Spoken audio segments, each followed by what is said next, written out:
Hello guys, നമ്മൾ ഇന്നിവിടെ ചെയ്യാൻ പോകുന്നൊരു നെക്കിൻ്റെ ഡിസൈനാണ്.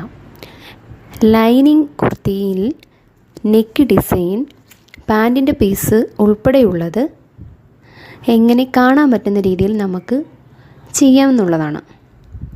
ആദ്യം തന്നെ ലൈനിങ്ങും നെക്ക് ഡിസൈനും നമ്മൾ തുണിയിൽ തന്നെ പതിപ്പിക്കുകയാണ്. അടിയിലെ ലൈനിങ്ങിലാണ് നമ്മൾ പതിപ്പിക്കുന്നത്.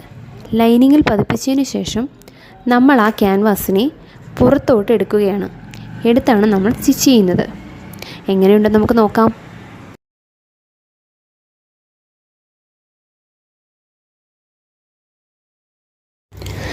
നമ്മളൊരു ചുരിദാർ തയ്ക്കുമ്പോൾ പാൻ പീസ് കാണുന്ന രീതിയിൽ തയ്ച്ചാൽ കുറച്ചുകൂടെ നല്ലതാണ്. കുറച്ചുകൂടെ ഭംഗിയായിട്ട് നമുക്ക് തയ്ക്കാൻ പറ്റുന്നതാണ്.